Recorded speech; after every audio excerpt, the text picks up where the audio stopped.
Well, this next question may seem to be a joke. Is there a monkey in your family tree?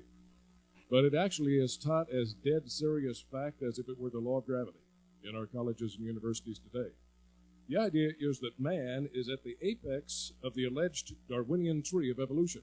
This supposedly started out with the seed of the tree, the chance and naturalistic origin of the first living cell, which then branched off into the plant kingdom, into the animal kingdom, and eventually at the highest branch, the man himself.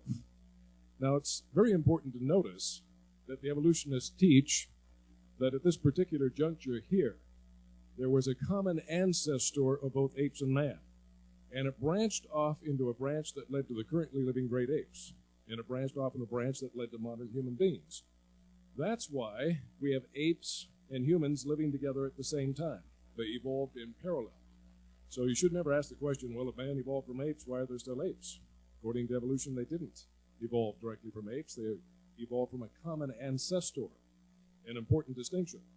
Now, it is trouble for them, though, because that means apes living today, or apes in the fossil record, are not direct physical proof of human evolution. Why? Because they're on a trajectory and on a branch that never led to human beings. Therefore, they didn't evolve into humans. Therefore, they're a different kind, as the Bible would say. God created humans, created apes. They're separate. And guess what we see in the fossil record in the world today? They're separate.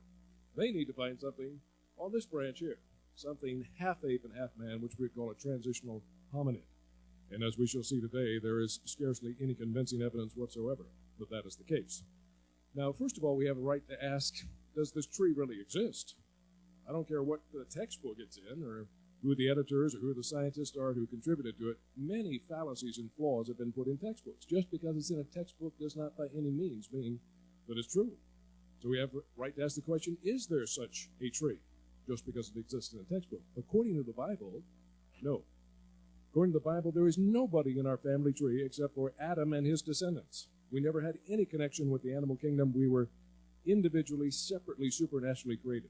Man alone is said to be created in the image of God, a distinction even the angels cannot lay claim to. So let's look at this tree and see if it really makes sense when it comes to demonstrable, experimental, and concrete scientific evidence. First of all, we find right at the get-go, we cannot account for the seed of the tree. That's a fatal flaw if ever there was one. Without a seed, you logically cannot get a tree. Now, in Darwin's day, it was thought this is not a great problem. The crude microscopes of the 1800s, they made the cell look kind of like a gelatinous, amorphous blob that didn't have any great complexity at all.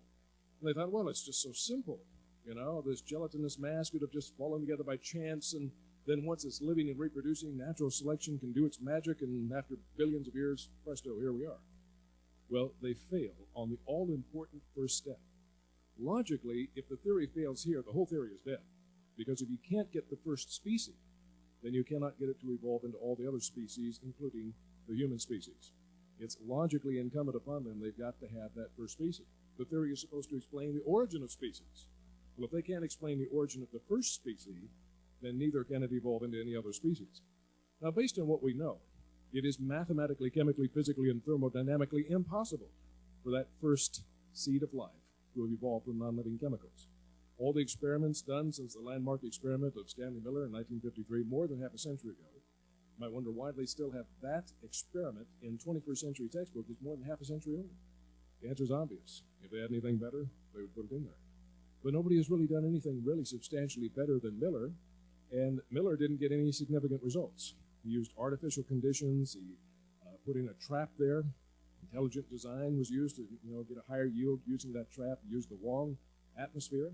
And even with all this cheating, neither he nor anyone else in the history of science has produced all the necessary chemical compounds. Not all 20 alpha amino acids required for life, not all 4 nucleotides required for DNA and RNA, not the essential fatty acids and lipids required for cell membrane structure. You can get some here and some there with different experiments, but nobody gets all of them at the same place at the same time, using any kind of raw energy, interacting on any kind of chemical environment. It's never been achieved. Therefore, there exists no concrete experimental basis to believe that it ever could happen. Every imaginable scenario has been tried and failed abysmally. So It's mathematically, chemically, physically, thermodynamically impossible based on what we know.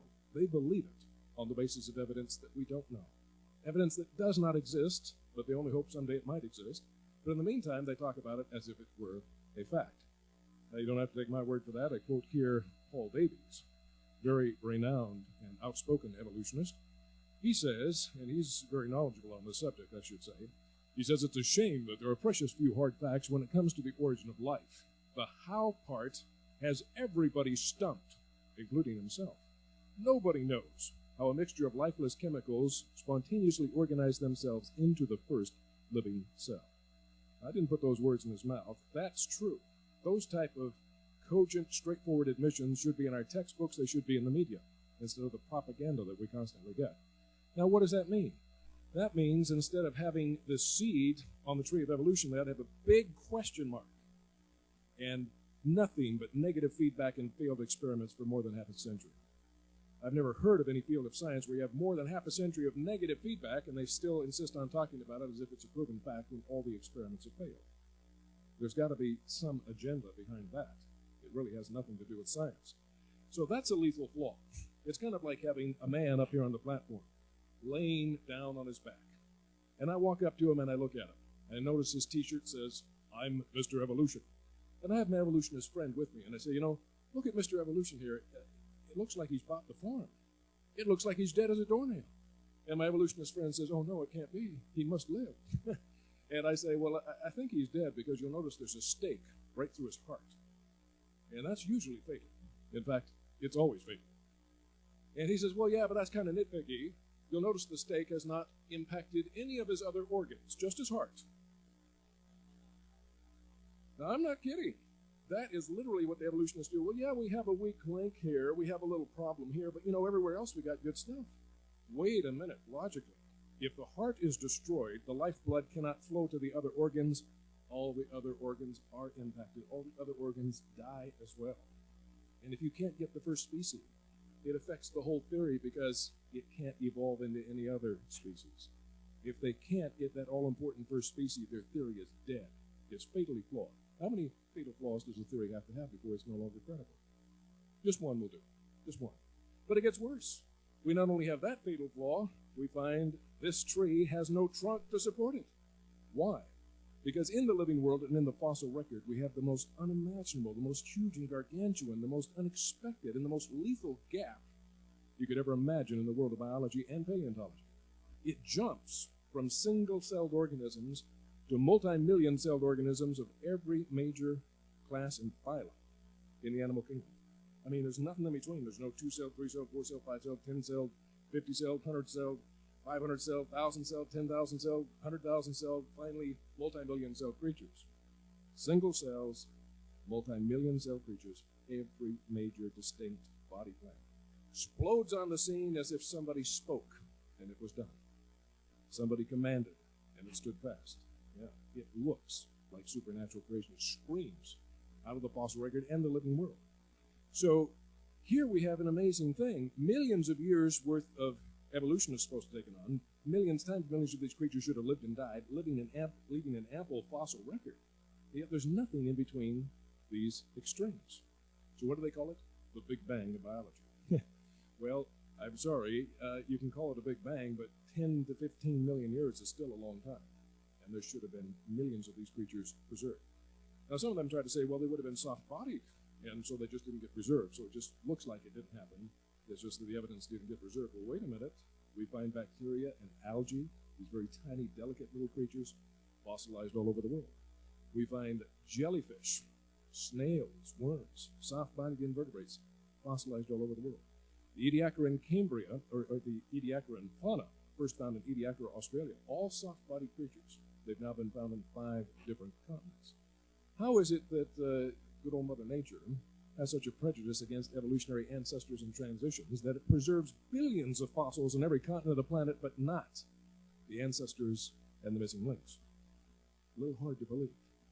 Now, that means we have a gap here that is absolutely fatal. It's simply inconceivable, impossible that all this evolution could have gone on.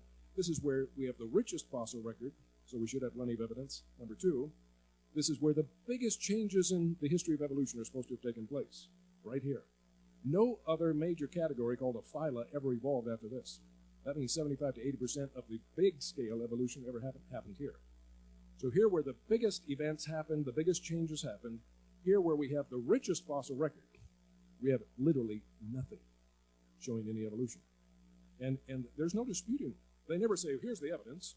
We finally found it, here it is. All the argument revolves around lame excuses as to why the evidence does not exist.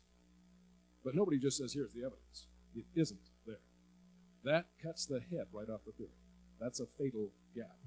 So Mr. Evolution, prostrate here, I say, to my evolutionist friend, I think Mr. Evolution is doubly dead. He not only has a stake through his heart, I notice his head is severed and his neck is missing. And we don't know where his neck is. People say, it was soft tissue and it didn't get preserved, but his neck is missing. And there's his head. And again, it can't be. It's just not possible that Mr. Evolution could be dead. But wait a minute, look. Notice his fingers are twitching.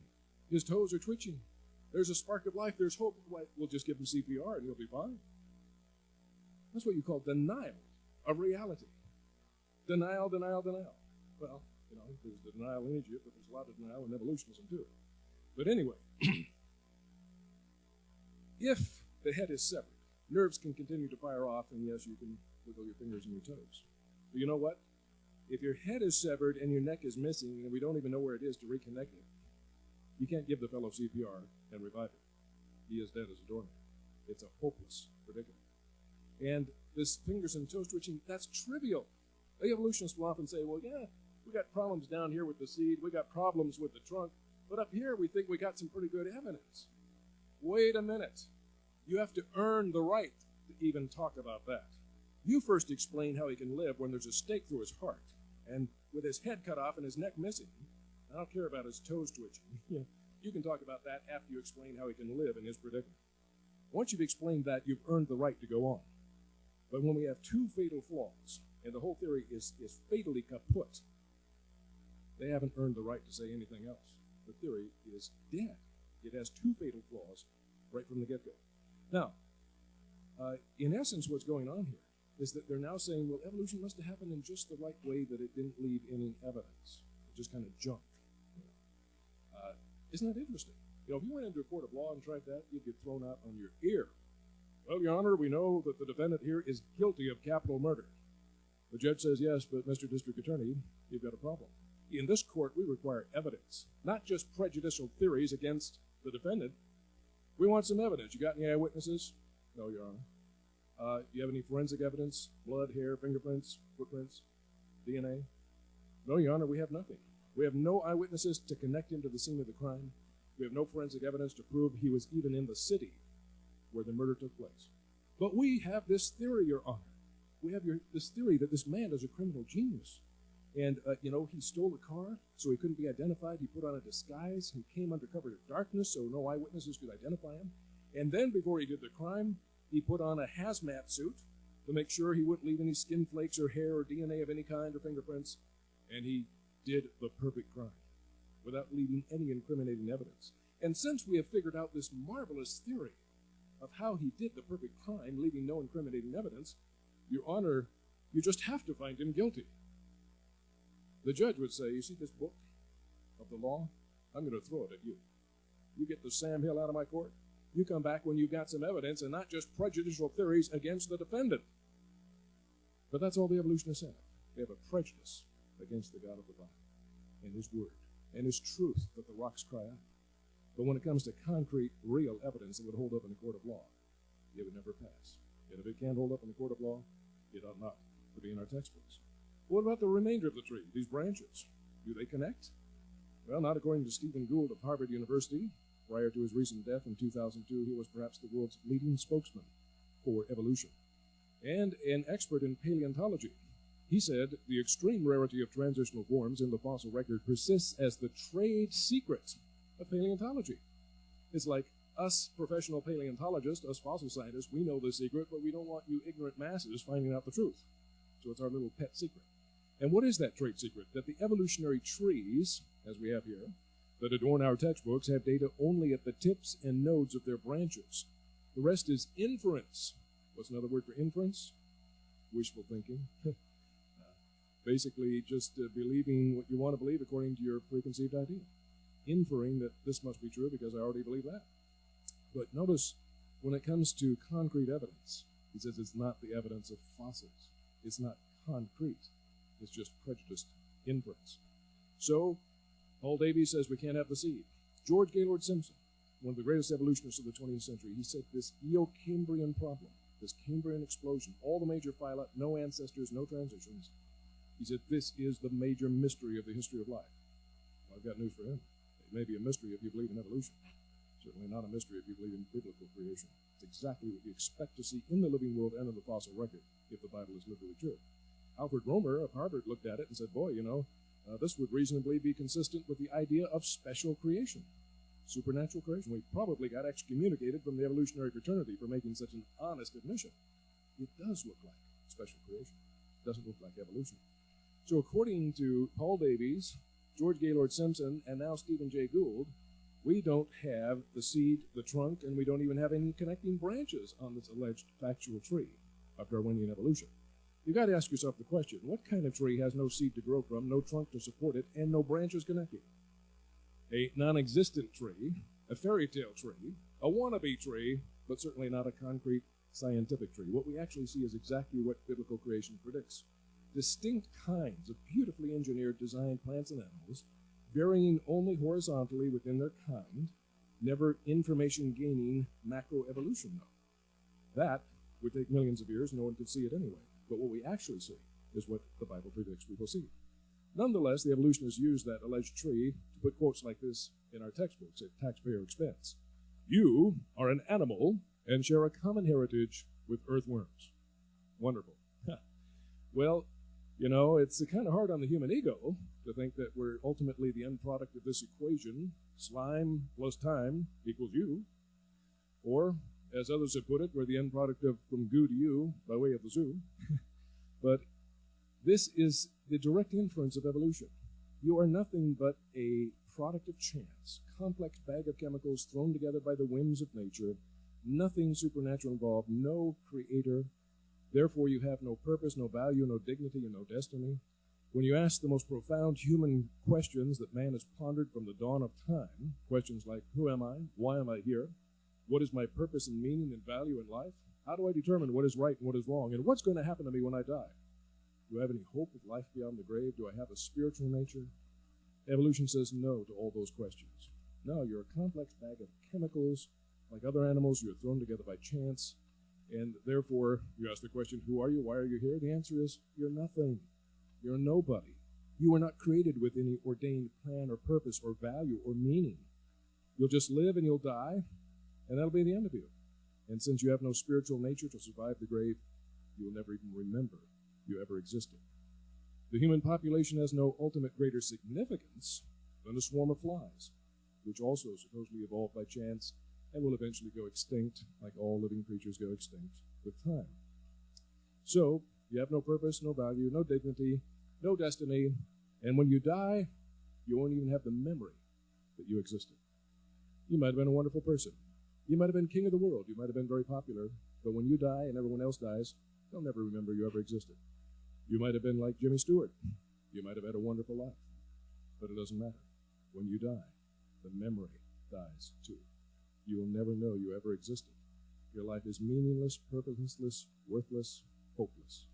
So, have a nice day. That's the philosophy of despair that evolution offers us. And you might wonder, why would anybody want to believe that? Why would anybody want to believe the philosophy of hopelessness and despair? Well, the Bible tells us that there are those who would sell their birthright for a bowl of beans. Esau did that. He had a sacred birthright, but he was more concerned about feeding his belly, the lust of his flesh, and he took something of lasting sacred value and sold it. We have been judged to be worthy of eternal life. We have been judged to be the children of the Father and the bride of Christ if we'll just accept it by faith and turn from our sin. God has already made that judgment. Jesus has already died and risen from the dead. But we can veto the judgment of God. We can judge ourselves unworthy of eternal life. Like Paul said of the Jews, since you judge yourselves unworthy of eternal life, I'll go to the Gentiles. The tragedy being, God has judged us worthy of eternal life, but we can say, no, I'd rather have my bowl of beans. I'd rather sell my birthright. I'd rather disavow my identity, that I was made in the image of God. Because if I'm just the product of slime plus time, I can do whatever I want, indulge in the pleasures of sin without a conscience, and then hope like crazy there is no God. Because if you're living like there is no God, men and women, you be very sure that you're right. If there's any chance at all that the Bible is true, there's hell to pay and heaven to gain. And it's an awful risk. Couldn't be any higher stakes than your life for eternity.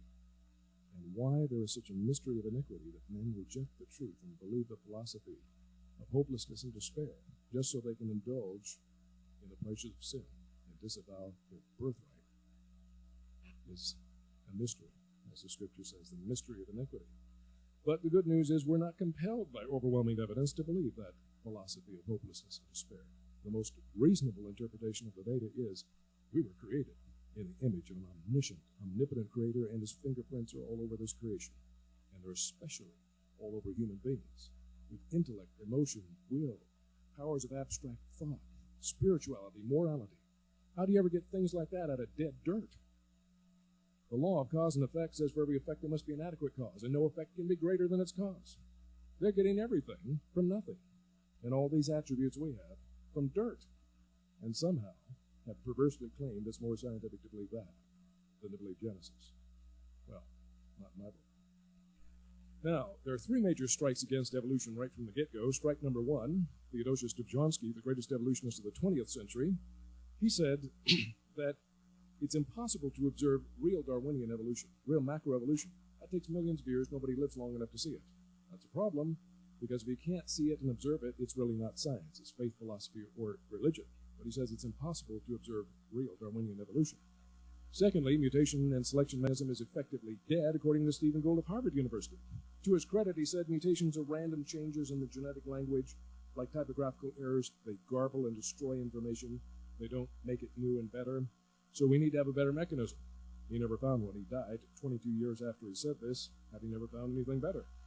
Third, no single watertight transitional fossil is known, according to Dr. Colin Patterson, former senior paleontologist at the British Museum of Natural History.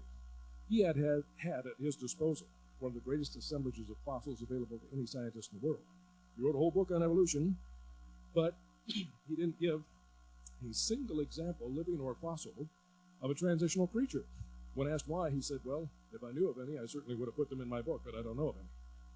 So he says there's not any that's a watertight example. There's a handful that the evolutionists will argue about, but there should be millions. There should be truckloads in every museum. It should be happening today. But all they can do is argue over a few disputable ones that even many evolutionists don't accept. That's what you'd expect to see if creation is true. Now, that's 1, 2, 3 strikes you're out, but the evolutionists say, wait a minute, we'll quibble with this last point here. We may not have transitions, especially at the trunk of the tree where the biggest evolution in history took place, but guess what? We got a whole slew of them up here from an ape-like ancestor to man. Now, somebody ought to smell a rat there. Where the biggest evolution happened, they have nothing, and they have to admit that because there's nothing there. But here, from an ape-like ancestor to man, they have a whole slew of them. We have the right to ask the question, where did you get these pictures from? These aren't photographs, they're drawings. Why don't you have photographs of ape men? I can't seem to find ape men running around a photograph, I guess.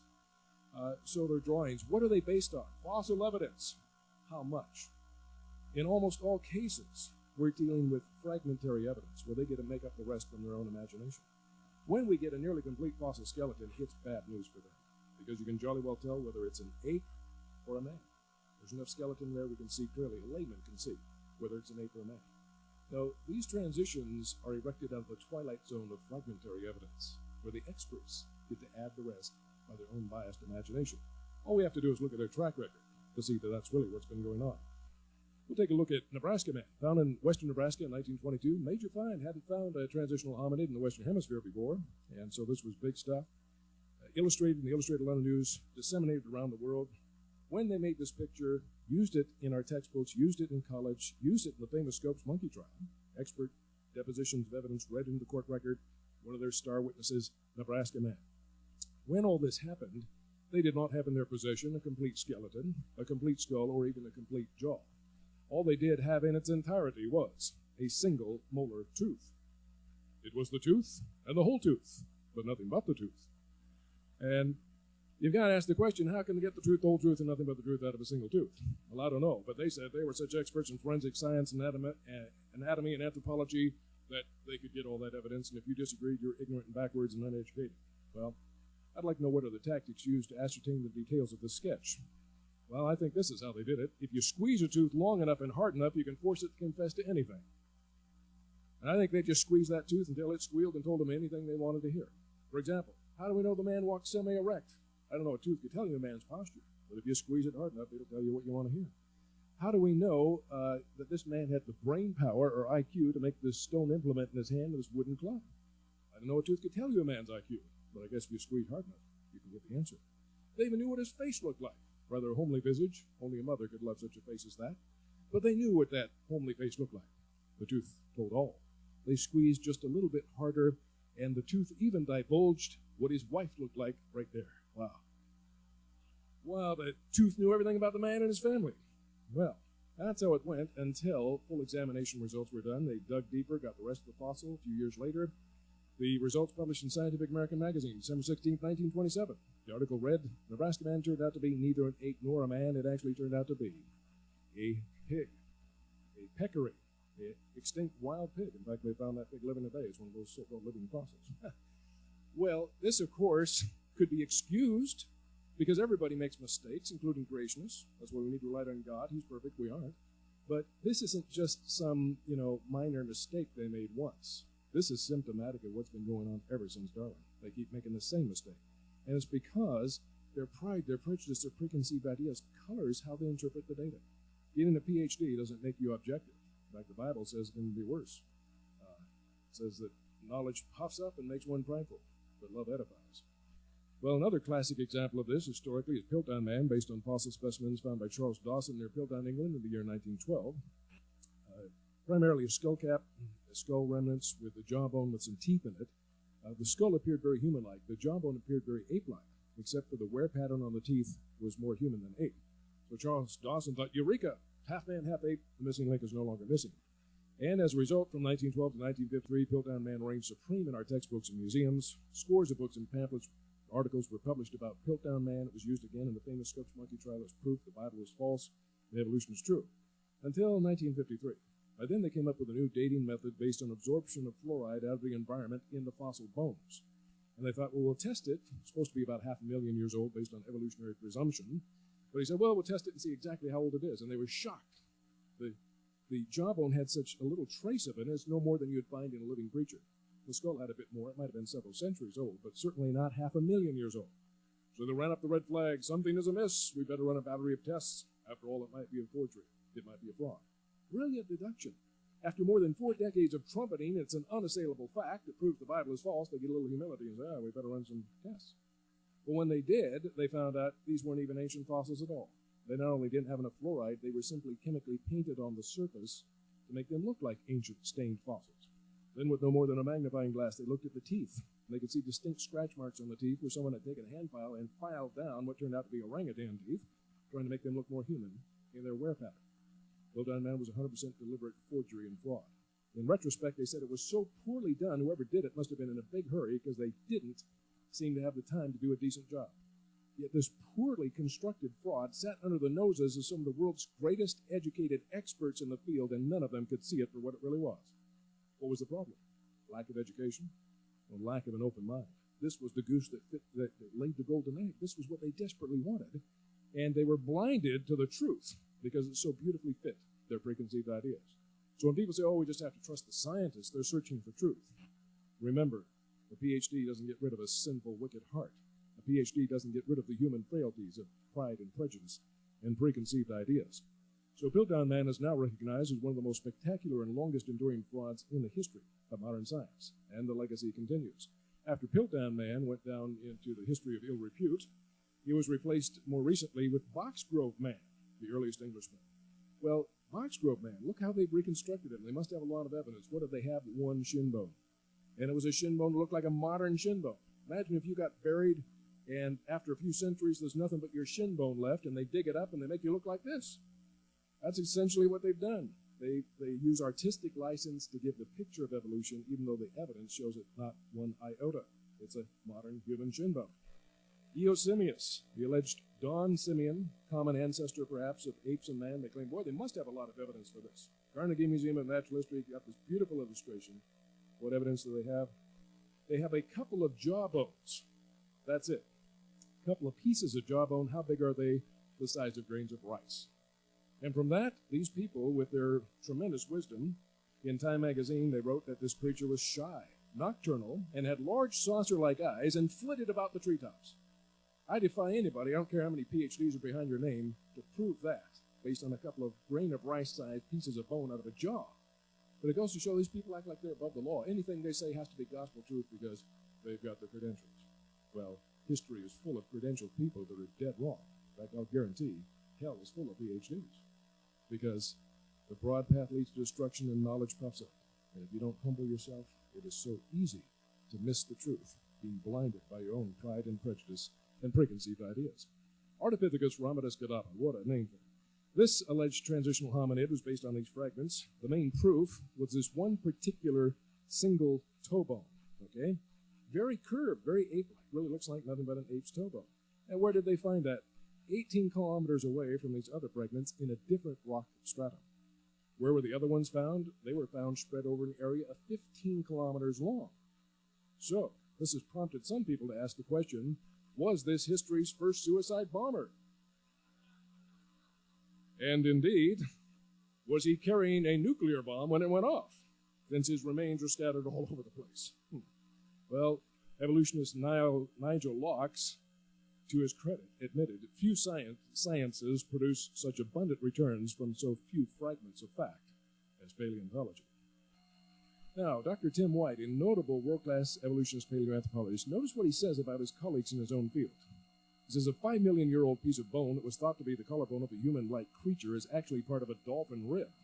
The problem with a lot of anthropologists is they want so much to find a hominid or ape-man that any scrap of bone becomes a hominid bone. Well, if he admits that about his own colleagues, why should we blindly trust them? Oh, we've got our PhDs. Yeah, all these guys have PhDs. And they make, out of any scrap of bone, a hominid. And notice what he says. Any scrap bone becomes a hominid bone because that's how they get fame, fortune, research grants. That's how their career is assured. Now, ape men have been deduced from fragmentary bones, originally, which later were found to have belonged to an alligator, a horse, a bear, an elephant, a donkey, and as we just saw, even a dolphin. All of that is documented in my book, Evolution on Trial. Well, here in Time magazine, they have an alleged evolutionary hominid. Notice most of it's missing, filled in with wax or clay. How do we know the missing parts really look like that? Well, I guess we've got to trust these experts. After all, their track record is so good.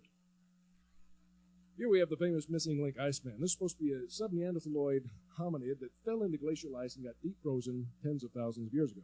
Serendipity came along and he was found. The Smithsonian wanted to do x-rays of this, a little forensic analysis. The owner said, no way, Jose. You can look at it in the ice. You don't do any analysis. That ought to be a big red flag right there. If this was real, it would be worth any amount the owner would demand, and the evolutionists would give it to him. But the fact that they wouldn't allow any forensic analysis, that ought to be a big red flag. Nonetheless, some evolutionists wrote this up as proof of evolution. Most notable one, Bernard Heuvelmans of Belgium, internationally famous zoologist. He just looked at it in the ice, didn't do x-rays, didn't do a tissue sample or anything. It looks like a sub-Neanderthaloid hominid to me, wrote it up as such, in his expert opinion. Well, he should have demanded the right to at least take a tissue sample because it turned out not to be an ape-man at all. It was, in fact, just a rubber dummy, frozen in ice with bear's fur on it to look like an ape-man. Well, we have the story of the Tasade cavemen of the Philippines in Reader's Digest magazine under the title of The Greatest Hoaxes of All Time. This is said to be the most successful modern scientific hoax of the 20th century. This man, Manuel Elizalde in the Philippines, he realized there's so little evidence for human evolution that if you make a claim, it's usually embraced uncritically and few questions are asked. So that's a good recipe for a successful fraud. So we ask these people in the Philippines, move out of your modern homes, take off your modern clothes, run around naked or wear leaves and loincloths. Move into these caves I found in the Philippine jungle. Use stone and wooden tools and speak some mumbo-jumbo language that only Elizalde supposedly had learned how to interpret. Then he calls up a news conference. I have found the anthropological discovery of the century. Men and women living in caves like our ancestors did tens of thousands of years ago. Well, the world beat a path through the door. National Geographic devoted a cover story to the Tasade cave people. NBC Television offered $50,000 to do a documentary. That was back in 1971 when the minimum wage was like $1.25 an hour. That was big money back then. Eventually, $20 million was laid aside to make the whole area a nature preserve, to preserve our Stone Age cousins in their natural habitat. That went to Ferdinand Marcos and probably someday Elizalde. When Marcos got booted out of the Philippines, a Swiss journalist came wanted to find out more about the cavemen. He went there, nobody's there. He goes to the nearby village. What happened to the cavemen? What happened? They said, what happened? It was us. That Elizalde said he'd share the booty with us if we did this charade, and he took all the money and ran with it and didn't give us one red cent, and we're mad as can be. And they just spilled the beans. Yet to this day, there are evolutionists who stuck out their names, their necks, their reputations, fully endorsing this in the late 70s, early 80s, before the fraud was discovered. And to this day, they will not admit they got schnookered by a bunch of Filipinos in the jungle.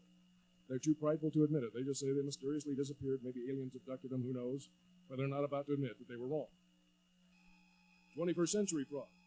A leading Japanese archaeologist, whom colleagues had nicknamed God's Hands for his uncanny ability to know just where to dig to find ancient relics, has publicly admitted to faking his most recent discoveries. Shinichi Fujimura was renowned for discovering Japan's oldest sites of civilization, making front-page news each time he found ever older artifacts. But a Japanese newspaper had secretly photographed Fujimura sneaking onto the site in the early morning, digging holes and burying stone implements, a few days before he and colleagues unearthed them and proudly announced the discovery to the media. After exposure, Fujimura apologized to the media, head bowed, saying, I can't imagine what made me do it. Well, I know what made him do it. The heart of man is deceitful above all things and desperately wicked. And a PhD doesn't get rid of that problem. If anything, it makes it worse and exacerbates it. This man loved the public adulation, the fame, the fortune, and he was willing to lie to get it. The only difference here is he got caught. How many times have they not got caught doing this? Don't just blindly trust scientists. The track record shows it's not a good bet. Now, another problem we have is reconstruction of partial anatomy. If we have just this dark section of jawbone, which is often all you find, you make it a U-shaped jaw, large canine teeth, large incisors, diastema gap for the top canines to fit in, it's nothing but an ape or a baboon. Nobody believes we evolved directly from them. It's no good as evidence for human evolution. However, if you reconstruct it up here with a parabolic shape, small incisors, small canines, no diastema gap, or you can call up and say, I found evidence of human evolution. Your name will be in papers worldwide. You'll get fame, fortune, public adulation. Your career is assured. And this, in my opinion, is the stock and trade of paleoanthropologists. They don't want a complete skeleton. You get a complete skeleton, everybody can tell it's just an ape or it's just a man. You get a little fragment, you get to make up the rest. And that's where the bread and butter is, in my opinion. Now, notice evolutionist Jay Shreve admits everybody knows fossils are fickle. Bones will sing any song you want to hear. They're just never allowed to sing the song of creation. This is the skull that made Louis B. Leakey famous, his famous Ginge-anthropist, or East Africa man, or Nutcracker man. 4 different experts had different views of what it looked like. Doesn't matter, because now they all say it was just on a branch that led to apes. It had nothing to do. With his charisma and his winning personality, Leakey was able to get, at least some agreement with this in his day. But now they're saying it's just an ape. It's rooted out of the lineage of human beings. Nobody knows that problem worse than Ronald Irvin. Ronald Irvin is a born-again Christian, but he's a world-class medical and anatomical illustrator for textbooks in biology and medicine. And because of his great expertise, he was put on a contract to draw pictures for a biology textbook. They asked him to draw a picture of the Lucy afarensis ape woman. Well, he looked at the fragmentary evidence. He says, who knows what in the world she looked like? I got to draw something. So he drew this picture of her. He was then immediately regaled and castigated. They said, for crying out loud, don't you know that Lucy is an ape woman? You have made her look entirely too human. Why, she looks like some angry, homely woman we've all seen walking down the street now and then. You need to go back to the drawing board and make her look more like an ape woman.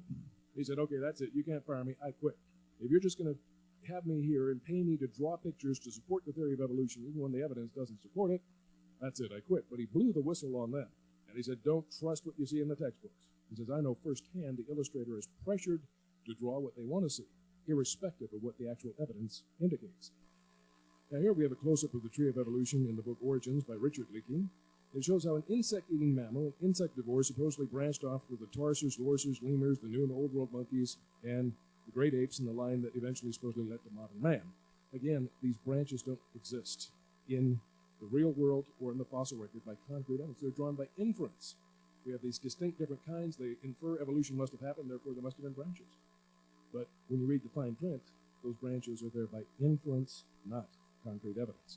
Now, the line that supposedly led to man started with the alleged common ancestor of ape and man, something nobody has ever really found or can ever really agree on, the Hominidae.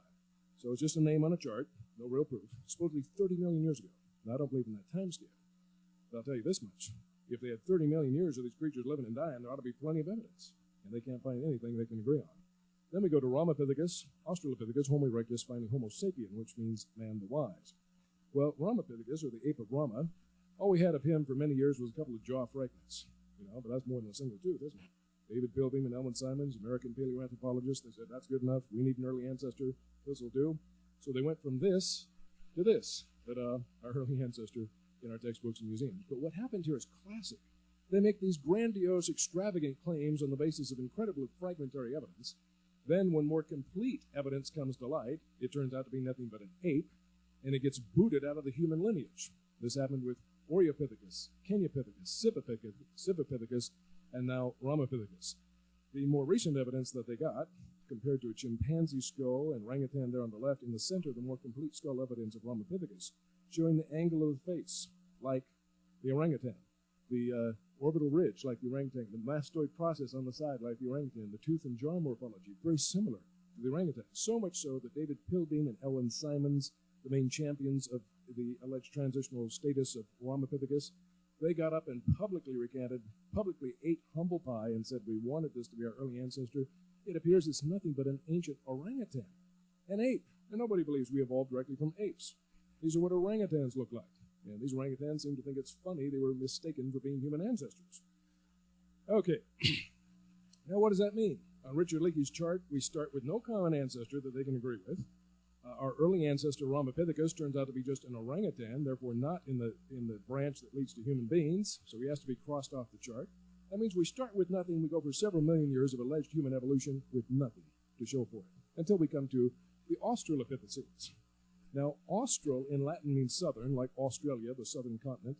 Pithecus in Greek means ape. So the name tells you what it is, southern ape. First found in 1924 by Dr. Raymond Dart, who gave it the appropriate name, southern ape. Well, in the 20s, they thought they'd find something much better than that. They didn't. So they go back to the southern ape. All of a sudden, it's half human. So there's evolution going on here. It's evolution in the description of the creature. But it has, as you can see, a massive jaw, big mastoid processes, big orbital ridges, low-vaulted skull, forehead, sagittal crest, all the diagnostic indications of nothing but an ape. Even the more gracile female form is decidedly ape-like. And I'm not the only one to notice that. Dr. Ashley Montague of Princeton, a world-class evolutionist anthropologist by any estimation, he has never accepted the Australopithecines, which is probably why he never gets quoted in textbooks or the media. But he is a world-class expert. He said, the skull form of all Australopithecines is extremely ape-like. The Australopithecines show too many specialized and ape-like characteristics to be either the direct ancestor of man or of the line that led to man. He says nothing but an extinct ape. In fact, it appears we have 4 living great apes today. The gibbons, the orangutans, chimpanzees, and gorillas. Apparently, there was a 5th type of great ape in the past that's gone extinct. We'd call it the Australopithecine ape. And they keep digging up this ape, but it really is nothing but an ape. And to his credit, Ashley Montague realized that decades ago. Another expert in this field, Lord Solly Zuckerman, first knighted by the Queen of England, then raised to the title of Lord in recognition of his scientific achievements, he said, I myself remain totally unpersuaded. Almost always when I've tried to check the anatomical claims on which the status of Australopithecus is based, I have ended in failure. The Australopithecine skull is in fact so overwhelmingly simian, which means ape-like, as opposed to human. But the contrary proposition could be equated to an assertion that black is white. Now here we have the Australopithecine spoken most about in the last several decades. Lucy, so named because the Beatles' tune Lucy in the Sky with Diamonds was playing on the tape player when they first found it over there in Africa with the Donald Johanson team. They've always said we got 40% of the postcranial skeleton. But if you count these bones, there's 206 bones in the human body. They only have 20%. And we ask them, why do you keep saying 40%? Oh, you notice that. Well, you see, we hardly ever find the foot bones of hominids, and so we just didn't count any of the foot bones. And so then it's 40%. Well, why don't you tell the students if you don't count all the foot bones, then it's 40%? Because really, you only have 20%. But you'll notice this hip bone here, how it flares out to the side. That's very ape-like. Apes have hip bones that flare out to the side. Humans are curved more inward. Now, at first, Donald Johanson said, oh, it doesn't matter, it could walk as good as a modern human. Then he kept looking at that hip bone and he said, no, she couldn't walk upright that way. But I know what happened. I think a deer stepped on the bone and deformed it. And so he made an exact cast replica of it. He sent it to his colleague, Owen Lovejoy. And on a BBC special, first aired in Australia and New Zealand, they showed his colleague, Owen Lovejoy, taking a power saw and cutting this thing to pieces. He then glued it back together in a human-like fashion and said, see, this is how it ought to look. And now she walks upright. Even the secular media took them to task and said, these scientists act like they're above the law, but they can do anything. Cut evidence into pieces and reconstruct it to look the way they want in their own imagination and pretend that's scientific. Well, I'm glad the secular media also recognized how illegitimate that is. But believe me, they'll get away with anything. You give them an inch, they'll take a mile. They act like they're above the law. Now here we have the skull of Lucy's species, not Lucy herself, but of her species, Australopithecus afarensis, and it is grossly ape-like, as to be expected. When we compare it with the chimpanzee and the human, we find humans have a parabolic dental arcade. However, apes often have a U-shaped jaw with a diastema gap. Guess what? So does Lucy. Notice this hole here, foramen magnum, where the spinal column attaches to the skull. Well, in humans, it's located near the center. This allows upright posture, upright locomotion. Notice in apes like the chimp, it's closer to the rear of the skull, giving a more ape-like posture. Notice in Lucy, it's much closer than even it is with a chimpanzee, which should indicate she had a more grossly ape-like posture than even some apes living today. When we look at the shoulder socket, well, that's a tongue twister there. She sells seashell by the seashore. Anyway, the shoulder socket and shoulder blade assembly. According to Lovejoy and Donald Johanson, Lucy, from the neck down, was human. A hairy human body, small, about 3.5 feet tall. Modern human anatomy. We don't see that, though. She had a definitely ape-like configuration to her shoulder blade, shoulder socket, angled to the right, meaning she was designed for reaching up and grabbing trees constantly, an arboreal lifestyle. It should have looked like this, human, only smaller, but it didn't. And what about the ear hole? When we look at the ear hole on apes, we find they have a large exterior ear hole compared to humans. We have a small ear hole, but it's what's on the inside that counts. The semicircular canal system, or the balance mechanism of the inner ear, is very large in humans, giving us a tremendous sense of balance. So we can walk and run upright without falling on our face all the time. We can do Olympic ice skating and gymnastics, as amazing abilities we have. Apes live in the trees and use all four appendages. Their feet have a prehensile toe. It's like a thumb. And so they don't need that great sense of balance because they can coordinate with all four limbs. When they come down on the ground, they lock their wrists and they knuckle walk. Again, all fours. They don't need the balance system humans have. Guess what? Lucy is supposed to walk every bit as good as a modern human. They looked into her skull with MRIs and CAT scans, found out she had exactly the same type of semicircular canal balance mechanism of the apes. Not halfway between ape and man, not human, just like other apes. She could not have walked any better than any other ape, because she did not have the balance capability. Finally, I quote here the man who is arguably the world's greatest expert on computerized analysis, multivariate analysis of bones using computers and x-rays and 3D cyber techniques. Dr. Charles Oxnard, he first pioneered this back in the 70s. Former professor of anatomy and anthropology at the University of Chicago, then at USC, currently at the University of Western Australia. Although an evolutionist, he said now with the new finds we've had and put through this analysis, we could say the Australopithecines known over the last several decades are now irrevocably removed from a place in the evolution of human bipedalism, walking upright in two legs in a human fashion, possibly from a place in a group any closer to humans than to African apes, and certainly from any place in the direct human lineage. The analysis has showed they're nothing but an extinct type of fifth-grade ape, nothing more, period. Now, you wouldn't know that to look in the textbooks. They have Lucy here with the ape skull, sure enough, but hairy human body, human hands, human wrist, human ankle, human big toe and foot. Well, guess what? We have found those extremity bones in recent years, and it's been devastating. We find that Lucy had long, curved fingers and toes, typical of tree-dwelling apes. She had locking wrists. When they come down out of the trees, they lock their wrists and walk on their knuckles. One article by an evolutionist said, it's not Lucy in the sky with diamonds, it's Lucy on the ground with knuckles. That's what the evidence shows. Wrong talus angle. The angle of the bone connecting the lower leg to the ankle is the right angle for climbing up trees habitually, but not walking upright habitually in a human fashion. And we finally found her foot fossilized in a stalactite, or stalagmite, I should say. And it was an ape-like foot. a foot with a big prehensile toe like this, not a human foot. Only humans have feet like humans. Even a dancing bear doesn't have a foot like a human. Only humans do. Lucy's was decidedly ape-like. This has been devastating. Perhaps the worst thing. In recent years, they found what's called Lucy's child. They estimate about a 3-year-old Australopithecine, and they found it a number of years ago, but they keep excavating more and more of it out. It's the most complete Lucy afarensis Australopithecine skeleton we've ever found, and that's always devastating.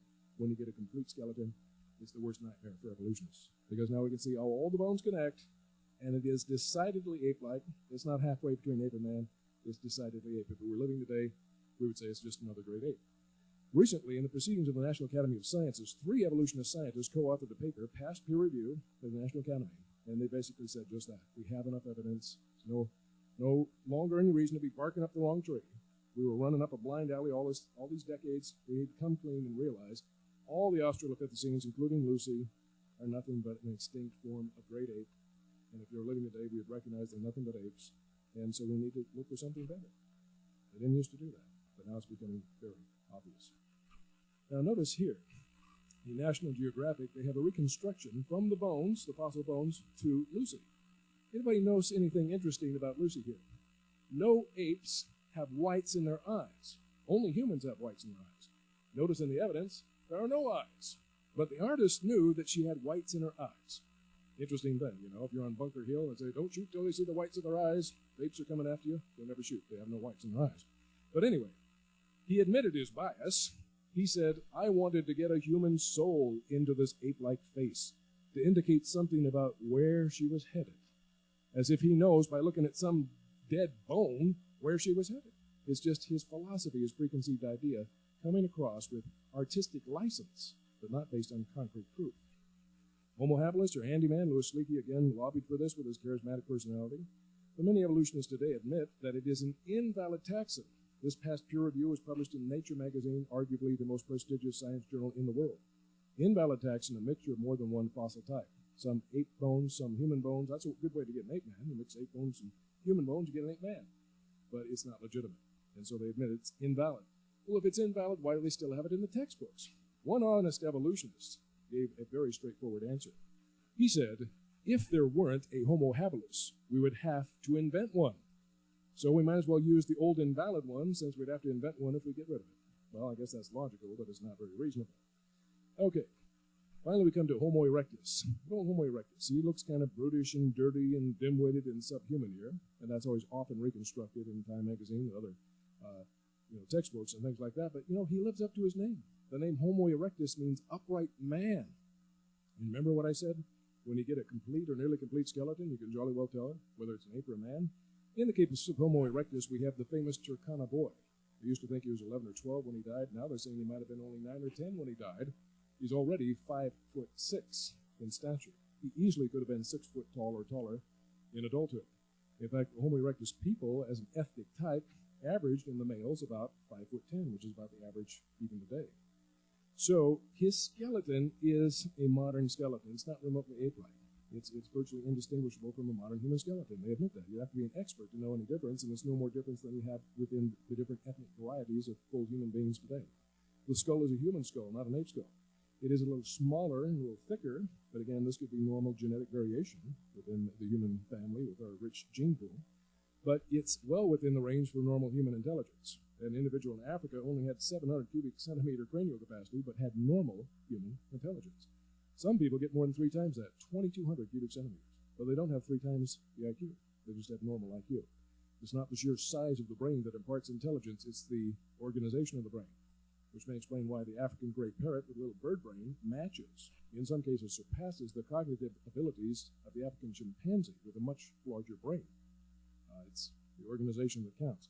Most humans today average around 1,400 cubic centimeters. The Homo erectus ethnic tribe, which has gone largely extinct, like lots of nations and tribes go extinct over time, they average about 1,000 cubic centimeters, placing them well within the known range for normal human IQ. There's simply no reason to call them ape men other than they're desperate to have an ape man. Finally, we come to good old Neanderthal man. This poor guy's had a bad rap from the very beginning. First skeleton found in a cave in the Neander Valley near Dusseldorf, Germany in the year 1856. And it was an old diseased man suffering bone degenerative disease, bent over, not because he was part ape, but because of his deforming disease. A lot of them in northern Europe apparently suffered from a chronic vitamin D and iodine deficiency, and thus had bone-deforming diseases as a result. You get more toward the Middle East, where they were healthier, had a better habitat, better nutrition, and they walk fully erect. They have skeletons that are a little different from ours, but distinctly human, not ape-like at all. And this differences that we could see could be due to great age. As Jack Quazzo has pointed out, if you live to be a few hundred years old, you'd look like a Neanderthal. Certain parts of our anatomy grow as long as you live. And these could be some of these people the Bible talks about living 3 or 4 centuries after the flood, still living great lifespans. But it's definitely erect, it's definitely human, it's definitely not remotely ape-like. And in fact, the reconstruction in the American Museum of Natural History shows a guy that looks kind of like Arnold Schwarzenegger. You know, give him a shave, the haircut, put him in camis, you'd be a good stunt double for Arnold Schwarzenegger. They even say if you give him a shaved bath haircut, put him in a business suit, nobody would pay him any special attention. Now, I quote here Eric Trinkaus, arguably the world's greatest expert on Neanderthals and an evolutionist. He admits detailed comparison of Neanderthal skeletal remains with those of modern humans have shown that there is nothing in Neanderthal anatomy that conclusively indicates locomotor, manipulative, intellectual, or linguistic abilities inferior to those of modern humans. If he is not inferior to us, he is equal to us. Things equal to the same thing are equal to each other, logically. And yes, he's a different ethnic type, as we know from the breakup of the gene pool. At the dispersion of nations at Babel, you would have a lot of different ethnic types established shortly thereafter, but still human, still traced back to Adam. The Neanderthals may have gone extinct or been absorbed, but they were descendants of Adam just like you and I.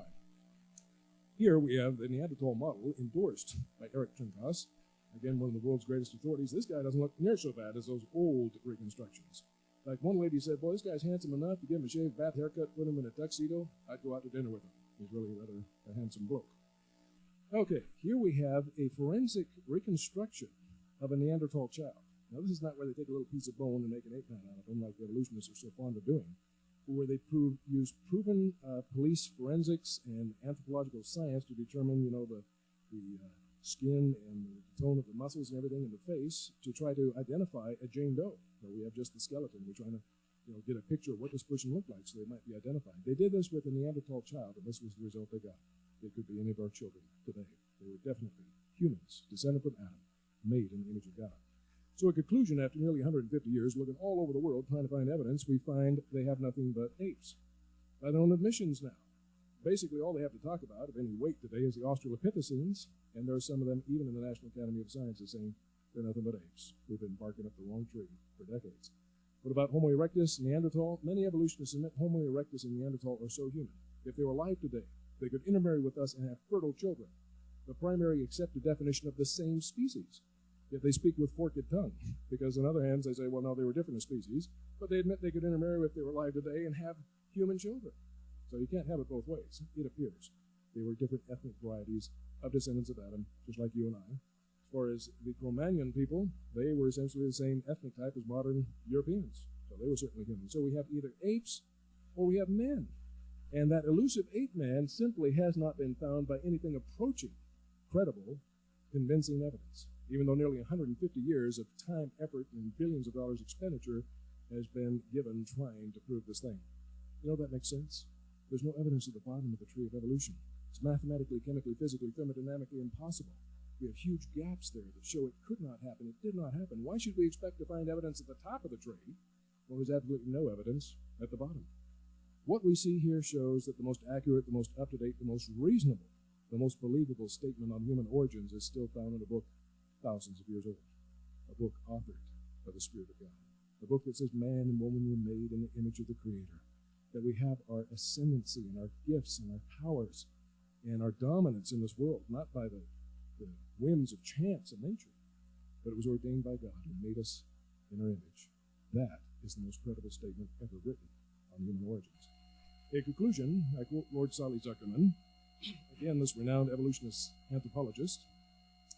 He says, for example, no scientist could logically dispute the proposition that man, without having been involved in any act of divine creation, so it makes it clear he doesn't believe in creation.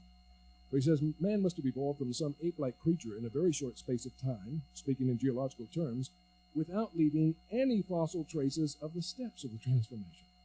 So with this expert in paleoanthropology, he says we have apes and we have men, and nothing in between is worth the paper it's written on. And he's an atheist evolutionist. He's only saying that because it's true. So he has to defend that by faith. Now, the biblical definition of faith is the substance of things hoped for, the evidence of things unseen. But for evolutionists like Lord Zuckerman, their definition of faith has to go like this. Now, faith is the substance of fossils hoped for, the evidence of links not seen. So, although it may be true that some of your ancestors and mine actually did hang by the neck in the past, I don't believe any of them ever hung by the tail. And indeed, there's nothing approaching convincing, credible evidence that that story is true. The good news is that we're not compelled by overwhelming evidence to believe the philosophy of hopelessness and despair, of meaninglessness and worthlessness. The evidence shows the Bible is credible, that its understanding, its declaration of our origin makes more sense than any other theory that's ever been proposed. And that's good news. We have meaning, we have purpose, we have destiny, we're made in the image of the Creator. We are destined to be princes and princesses in his royal family, as the children of the Father and the bride of Jesus Christ. I'd rather believe that any day, and the good news is evidence supports it too.